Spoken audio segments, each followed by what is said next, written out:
listen, the guys I thought played a fantastic match. And actually, whilst the scores were close and it was very tight, I did feel that they were in control in most ends and asking some tough questions of the Americans. So I shouldn't have been nervous because they're a great team. I've got great confidence in them. They're all four of them. But Bruce as the skipper, as the skip coming at the end, playing some great shots, got fantastic confidence in their ability.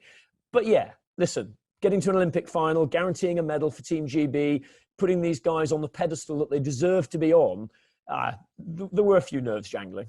Do you know what? I saw a fantastic... after the game, as we travel back on the bus, I'm speaking to you from the Olympic Village, we managed to stream the last couple of shots on a laptop and watch the coverage, which was excellent. And there was a fantastic image, which we got a still of, and I will use elsewhere, of Bruce with his arms up in the air at the end of the match. Wouldn't it be fantastic if that was front page news tomorrow? Because that's actually what we're about out here. Yes, we all recognise there are controversies and decisions taken by others that are nothing to do with British curling, nothing to do with Bruce Mouat and the boys or Eve Muirhead and the ladies team. Our job is very simple. We can get on, we can perform on the ice. That's what they're doing.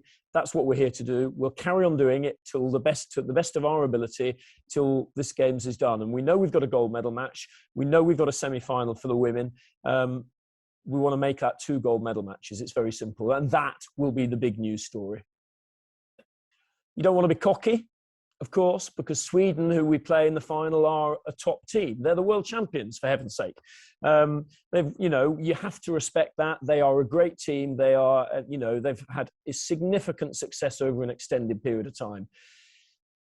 But let's not lose the but.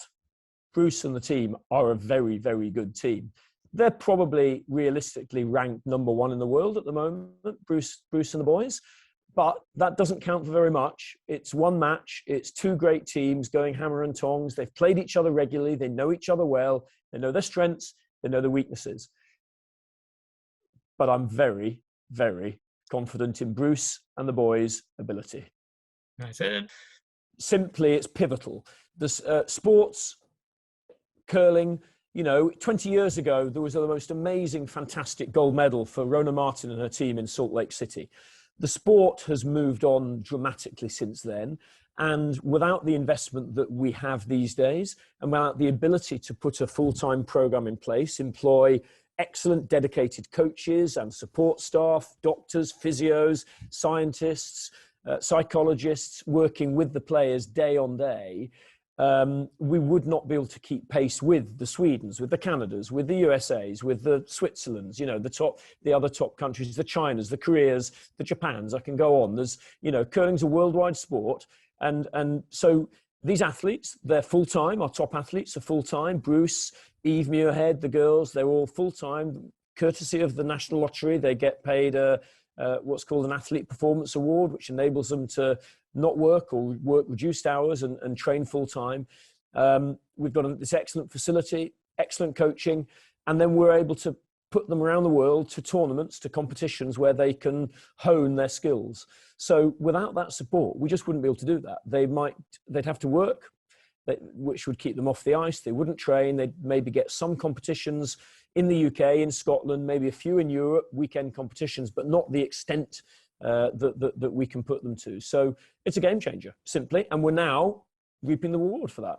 It's not about British curling, this. This is about people watching, being inspired, wanting to emulate Bruce, wanting to emulate Grant, Bobby, Hammy, wanting to be the next Eve Muirhead when the girls play their semi-final tomorrow, wanting to get onto the ice, to give curling a try, to adopt the lifestyle of being fitter, healthier, more active.